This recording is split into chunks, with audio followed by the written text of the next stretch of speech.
사람이요. 평생을 함께 살아온 사람을 어느 날 갑자기 잊어버릴 수도 있을까요? 같이 밥을 먹고 같은 집에서 잠을 자고 수십 년을 함께 살아왔는데도 그 얼굴조차 기억나지 않는다면요. 그런데 참 이상하게도요. 세상 모든 걸 다 잊어가면서도 오직 한 사람, 자신의 아내 이름만은 끝까지 놓지 않았던 남편이 있습니다. 그리고 그 기억 하나만으로 끝까지 그 사람 곁을 지키기로 한 여자의 이야기를 들려드리겠습니다. 저는 올해 72이 된 박순자라고 합니다. 이 나이가 되면 보통은 손주들 재롱 보면서 편안하게 살아야 한다고들 하시지요. 그런데 제 삶은 요즘 하루하루가 조심스럽고 또 두려운 날들의 연속입니다. 남편 이성호가 저를 조금씩 잊어가고 있기 때문입니다. 아니, 정확히 말하면 세상을 다 잊어가고 있다고 해야 맞을 것 같습니다. 처음에는 정말 별거 아니었습니다. 이름 하나 헷갈리고 약 먹는 시간을 가끔 놓치는 정도였으니까요. 나이 먹으면 다 그러지 뭐하고 웃어넘겼습니다. 그런데 어느 날 남편이 저를 보더니 낯선 사람을 보듯 묻더군요. 아주머니는 누구세요? 그날 저는 평생 처음 느껴보는 감정을 느꼈습니다. 가슴이 내려앉는다는 게 어떤 건지 그때 알았습니다. 그런데 더 이상한 건 그 다음부터였어요. 남편은 분명 저를 잊었다가도 또 어떤 날은 저를 알아봤습니다. 그것도 아주 또렷하게요. 마치 기억이 끊겼다가 다시 이어지는 것처럼 말입니다. 그러다 어느 순간부터는 이상한 말버릇이 생겼어요. 아침에 눈을 뜨면 저를 한참 바라보다가 이렇게 말합니다. 여보, 오늘도 와줘서 고마워. 처음엔 무슨 말인가 싶었습니다. 저는 늘 옆에 있었으니까요. 그런데 남편에게는 매일이 처음인 모양이었습니다. 저를 처음 만난 날처럼 그렇게 말하는 겁니다. 어느 날은 더 심했습니다.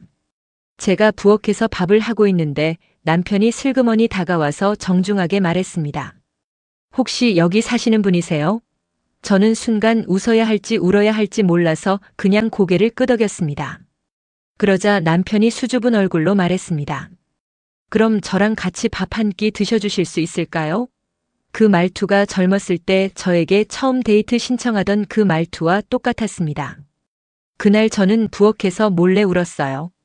세상은 다 잊었는데 그 사람 안에는 아직도 저를 좋아했던 기억이 남아있다는 게 너무 고맙기도 하고 너무 슬프기도 해서요.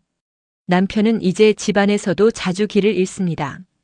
화장실을 가려고 나갔다가 베란다 앞에서 한참을 서 있고 냉장고를 열어놓고도 왜 열었는지 모릅니다. 밥을 차려드리면 젓가락을 들고 한참을 망설이다가 저를 쳐다봐요. 이거 내가 먹어도 되는 거야? 저는 아무렇지 않은 척 웃으며 말합니다. 여보 거예요. 맛있게 드세요. 그러면 남편은 안심한 얼굴로 고개를 끄덕입니다. 어느 날은 밥을 먹다가 갑자기 울기 시작하더라고요. 깜짝 놀라서 왜 그러냐고 물었더니 남편이 울먹이며 말했습니다. 나 왜 이렇게 아무것도 기억이 안 나지 무서워. 그 말을 듣는 순간 저는 아무 말도 할 수 없었습니다. 그저 손을 잡아주는 것밖에는요. 남편은 그 손을 꼭 붙잡고 한참을 떨었습니다. 마치 세상에 혼자 남겨진 사람처럼요. 그런데 그렇게 불안해하면서도 남편은 꼭 마지막에는 저를 찾습니다. 여보, 당신은 아는 사람이야. 그 한마디를 들을 때마다 저는 다시 버틸 힘을 얻습니다. 제가 이 사람의 마지막 기억이라는 생각에 어떻게든 버텨야겠다는 마음이 듭니다. 자식들은 멀리 살고 있습니다. 큰아들 이정훈, 둘째 이정민. 둘 다 가정 꾸리고 잘 살고 있습니다. 자주 오지는 못하지만 가끔 전화는 합니다. 엄마, 아버지 괜찮아? 그럴 때마다 저는 괜찮다고 했습니다. 괜히 걱정 끼치고 싶지 않아서요. 하지만 사실은 괜찮지 않았습니다. 밤이 제일 무서워요. 남편은 자다가도 벌떡 일어나 문을 열려고 하거든요. 나 집에 가야 돼. 이미 집에 있는데도 말이에요. 처음에는 웃으면서 붙잡았지만 어느 순간부터는 겁이 나기 시작했습니다. 혹시라도 제가 잠든 사이에 나가버릴까봐 현관문에 의자를 받쳐놓고 잔 적도 여러 번입니다. 그러던 어느 날이었습니다. 그날도 평소처럼 남편을 재우고 저도 잠이 들었습니다. 그런데 새벽녘에 이상하게 조용해서 눈을 떴는데 옆자리가 비어 있더라고요. 순간 심장이 쿵 내려앉았습니다. 현관으로 달려갔더니 문이 살짝 열려 있었어요. 그날 저는 맨발로 밖으로 뛰쳐나갔습니다. 성우 씨, 성우 씨. 새벽 공기가 차갑게 폐로 들어왔지만 그런 건 느껴지지도 않았습니다. 동네 골목을 뛰어다니며 이름을 불렀습니다. 그런데 아무 대답도 없었습니다. 그날의 공포는 지금 생각해도 손이 떨려요. 그렇게 한참을 헤매고 있는데 전화가 울렸습니다. 모르는 번호였습니다. 떨리는 손으로 받았더니 경찰이었습니다. 혹시 이성호 씨 보호자 되세요? 그 말을 듣는 순간 다리가 풀려버렸습니다. 경찰서에 도착했을 때 저는 숨도 제대로 못 쉬고 있었습니다. 안내를 받고 안쪽으로 들어가자 남편 이성호가 의자에 앉아 있었습니다. 어깨는 축 처져 있었고 손은 무릎 위에서 계속 떨리고 있었습니다. 저는 그 모습을 보는 순간 그대로 달려가 남편을 끌어안았습니다. 성호 씨, 나 여기 있어요. 나 여기 있어. 그러자 남편이 제 얼굴을 올려다보더니 아이처럼 울기 시작했습니다. 여보, 나 집에 가야 돼, 무서워. 그 말이 얼마나 반복됐는지 모릅니다. 경찰관이 조용히 말했습니다. 계속 같은 말만 하셨어요. 집에 가야 된다고. 그리고 이름 하나를 계속 부르셨어요. 저는 그 말이 끝나기도 전에 눈물이 쏟아졌습니다. 남편은 그 낯선 거리 한복판에서도 저 하나만 붙잡고 있었던 겁니다. 그날 이후로 저는 더 이상 남편을 혼자 두지 못하게 되었습니다. 화장실을 가는 것도 잠깐 쓰레기를 버리는 것도 모두 눈치를 봐야 했습니다. 하루는 너무 지쳐서 소파에 앉아 잠깐 눈을 붙였는데 그 사이에 남편이 부엌에서 가스를 켜놓고 멍하니 서 있었던 적도 있었습니다. 그때 정말 다리가 풀려 주저앉았습니다. 이러다 큰일 나겠다. 그 생각이 머릿속을 떠나질 않았습니다. 그 일 이후로 자식들에게 전화를 했습니다. 엄마 혼자 힘들어 처음으로 그렇게 말했습니다. 그랬더니 며칠 뒤 큰아들 이정훈이 먼저 내려왔습니다. 얼굴을 보니 걱정이 가득하더군요. 엄마, 이건 진짜 아니다. 혼자서 어떻게 감당해. 그 말에 저는 아무 대답도 못했습니다. 사실 저도 알고 있었으니까요. 그런데 그날 저녁 둘째 이정민과 며느리 김수연까지 내려왔습니다. 오랜만에 가족이 다 모였는데 분위기가 이상하게 무거웠습니다. 남편은 그들을 보더니 제 뒤로 살짝 숨듯이 서 있었습니다. 그리고 제 귀에 대고 속삭였습니다. 여보, 저 사람들 또 왔어. 저는 순간 가슴이 철렁 내려앉았습니다. 아니에요, 아들이에요. 그렇게 말했지만 남편은 고개를 저었습니다. 아니야, 낯선 사람이야. 그 말을 듣고 큰아들 얼굴이 굳어버렸습니다. 둘째는 애써 웃으려다가 입술만 깨물었습니다. 며느리는 아무 말 없이 상황을 지켜보고 있었는데 그 눈빛이 저는 왠지 모르게 불편했습니다. 식사를 하면서도 분위기는 계속 어색했습니다. 남편은 계속 저만 바라보고 있었고 자식들은 그런 남편을 보며 말을 아끼고 있었습니다. 그러다 결국 큰아들이 먼저 입을 열었습니다. 엄마, 이제 진지하게 생각해야 할 것 같아. 저는 숟가락을 내려놓고 아들을 바라봤습니다. 뭘? 요양원 말이야. 그 말이 떨어지는 순간 공기가 얼어붙었습니다. 저는 바로 대답하지 못했습니다. 마음속으로는 이미 수십 번도 더 고민했던 문제였지만 막상 입 밖으로 나오니 숨이 막히는 것 같았습니다. 아직은 내가 할 수 있어. 그렇게 말했지만 둘째가 고개를 저었습니다. 엄마, 그게 아니야. 엄마가 버티는 문제가 아니라 위험한 상황이잖아. 그때까지 가만히 있던 며느리 김수연이 조심스럽게 말을 꺼냈습니다. 어머니, 저희도 마음 편해서 이러는 거 아니에요. 혹시라도 더 큰 사고 나면 그땐 더 힘들어지잖아요. 말은 조심스러웠지만 그 안에 담긴 현실적인 무게가 느껴졌습니다. 저는 아무 말도 하지 못한 채 고개를 숙였습니다. 틀린 말이 아니었습니다. 하지만 제 입에서는 도저히 그래라는 말이 나오지 않았습니다. 그날 밤 저는 남편 옆에 앉아 한참을 바라봤습니다.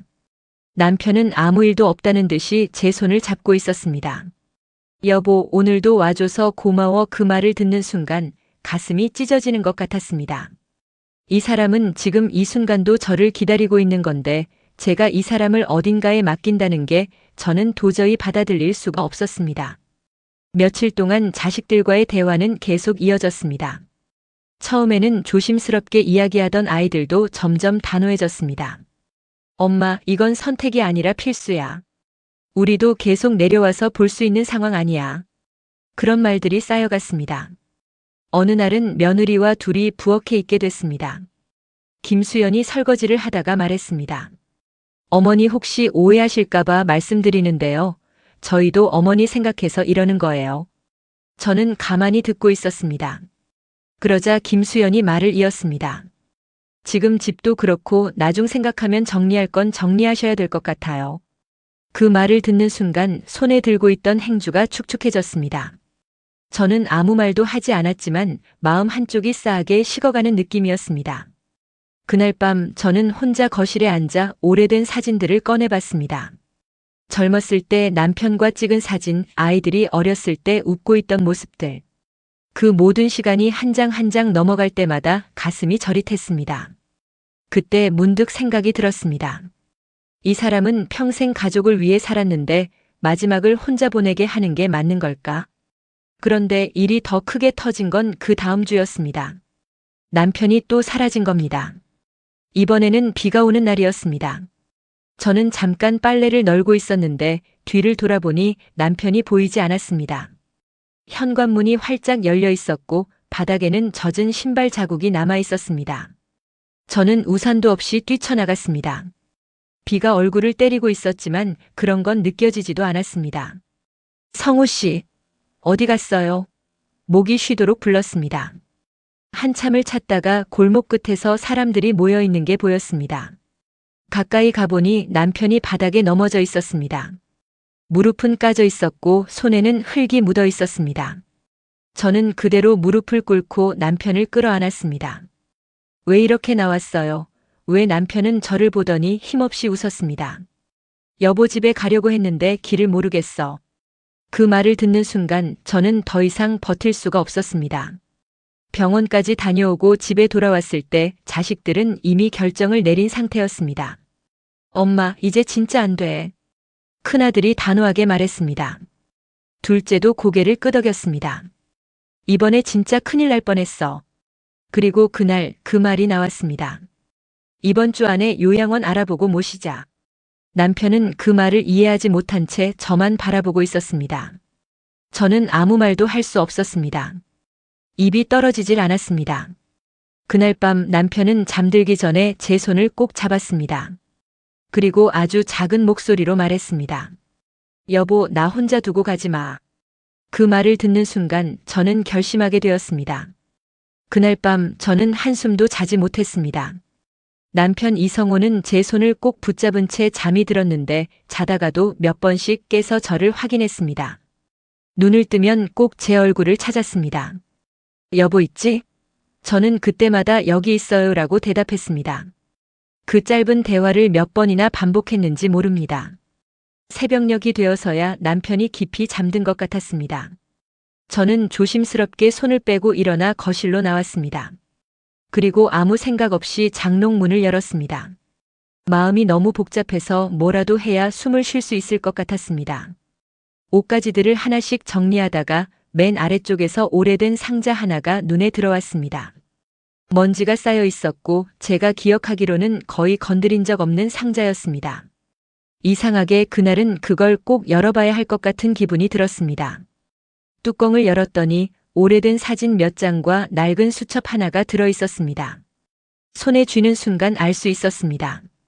남편 것이었습니다. 저는 소파에 앉아 천천히 수첩을 펼쳤습니다. 첫 장에는 이렇게 적혀 있었습니다. 순자에게. 그 두 글자를 보는 순간 제 손이 멈췄습니다. 숨이 턱 막히는 것 같았습니다. 그 다음 장을 넘겼습니다. 요즘 자꾸 기억이 깜빡거린다. 나이 탓이라고 넘기고 있지만 솔직히 조금 무섭다. 그 문장을 읽는 순간 제 눈에서 눈물이 떨어졌습니다. 남편은 이미 오래전부터 알고 있었던 겁니다. 그 다음 장에는 더 또렷하게 적혀 있었습니다. 혹시라도 내가 순자를 못 알아보는 날이 오면 그날은 내가 사람이 아닌 것 같다. 저는 입을 틀어막고 울음을 참았습니다. 한 장 한 장 넘길 때마다 가슴이 찢어지는 것 같았습니다. 그래도 하나는 꼭 지키고 싶다. 이 사람 손은 절대 놓지 말 것. 내가 바보가 돼도 이 사람은 내 옆에 있어야 한다. 이 사람 없으면 나는 아무것도 아니다. 그 글씨는 떨림이 없었습니다. 아주 또박또박 마치 다짐하듯이 써내려간 글이었습니다. 마지막 장에는 이런 문장이 있었습니다. 혹시 내가 모든 걸 잊어도 순자만은 남아 있었으면 좋겠다. 그걸 읽는 순간 저는 더 이상 참지 못하고 울음을 터뜨렸습니다. 소리가 나지 않게 입을 막고 울었습니다. 온몸이 떨렸습니다. 그 사람은 이미 알고 있었습니다. 이런 날이 올지도 모른다는 걸. 그리고 그 와중에도 저 하나만 붙잡고 싶어 했던 겁니다. 다음 날 아침 자식들이 다시 집에 왔습니다. 분위기는 이미 정해진 것처럼 무거웠습니다. 큰아들 이정훈이 먼저 말을 꺼냈습니다. 엄마, 오늘 모시고 가자. 더 미루면 안 돼. 저는 아무 말도 하지 않고 수첩을 들고 나왔습니다. 이거 아버지 거야. 두 아들은 의아한 얼굴로 수첩을 받았습니다. 처음에는 대수롭지 않게 넘기던 얼굴이 몇 장 지나지 않아 점점 굳어졌습니다. 며느리 김수연도 옆에서 함께 보고 있었습니다. 아무 말도 하지 않았지만 눈빛이 달라지고 있었습니다. 저는 조용히 말했습니다. 이 사람은 너희 아버지이기 전에 내 남편이다. 그리고 남편 옆으로 걸어갔습니다. 남편은 상황을 이해하지 못한 채 저를 바라보고 있었습니다. 저는 그 손을 잡았습니다. 그러자 남편이 저를 보며 웃었습니다. 여보, 오늘도 와줘서 고마워. 저는 그 손을 더 꽉 잡았습니다. 큰아들이 한참을 아무 말도 못하다가 겨우 입을 열었습니다. 엄마, 그래도 이건. 저는 그 말을 끊었습니다. 나 이 사람 혼자 안 보낸다. 조용한 목소리였지만 제 마음은 이미 정해져 있었습니다. 힘들어도 내가 옆에 있을 거다. 끝까지. 집안이 조용해졌습니다. 아무도 말을 하지 못했습니다. 한참 후에 둘째 이정민이 고개를 숙인 채 말했습니다. 엄마, 우리가 너무 쉽게 생각한 것 같아. 며느리 김수연도 작게 말했습니다. 어머니, 죄송해요. 그날 자식들은 아무 말 없이 돌아갔습니다. 그 이후로 제 삶은 크게 달라지지 않았습니다. 여전히 힘들고 여전히 두렵습니다. 남편은 지금도 많은 걸 기억하지 못합니다. 어떤 날은 제 이름도 잠깐 헷갈립니다. 그런데 꼭 마지막에는 저를 바라보며 묻습니다. 당신 나랑 아는 사이야? 저는 그때마다 웃으며 대답합니다. 네, 오래된 사이예요. 그러면 남편은 안심한 얼굴로 고개를 끄덕입니다. 그리고 이렇게 말합니다. 그래서 내가 당신을 좋아하나 봐. 요즘 저는 매일 같은 하루를 삽니다. 같은 질문을 듣고 같은 대답을 합니다. 그런데도 이상하게 지겹지가 않습니다. 그 사람이 저를 잊지 않으려고 애쓴 시간들이 지금 제 하루를 버티게 해주고 있기 때문입니다. 사람은 결국 기억으로 사는 존재라고들 합니다. 그런데 저는 요즘 생각이 조금 달라졌습니다. 기억이 사라져도 남는 게 하나 있더라고요. 그건 아마도 사랑인 것 같습니다. 남편 이성호는 결국 많은 기억을 잃었습니다. 자식들의 얼굴도, 살아온 시간도 하나둘씩 사라져갔습니다. 그런데도 끝까지 남아있던 게 있었습니다. 아침에 눈을 뜨면 늘 같은 말을 했습니다. 여보, 오늘도 와줘서 고마워. 이미 곁에 있는 사람에게 매일 처음 만나는 것처럼 그렇게 말했습니다. 박순자는 그 말을 들을 때마다 대답했습니다. 나 여기 있어요. 어디 안 가요. 기억은 사라졌지만 그 사람의 마음은 끝내 사라지지 않았습니다. 그래서 저는 요즘 이런 생각을 합니다. 사람은 기억으로 사는 게 아니라 어쩌면 사랑으로 사는 게 아닐까 하고요. 지금 여러분 곁에 있는 그 사람, 당연하게 여기고 계시진 않으신가요? 오늘은 그 이름 한 번 더 불러주시길 바랍니다. 여러분이라면 사랑하는 사람이 자신을 잊어간다면 어떻게 하시겠습니까? 끝까지 곁을 지키실 수 있으신가요? 여러분의 생각을 댓글로 남겨주세요. 구독과 좋아요는 더 좋은 이야기로 찾아오는데 큰 힘이 됩니다. 더 좋은 이야기로 찾아오겠습니다.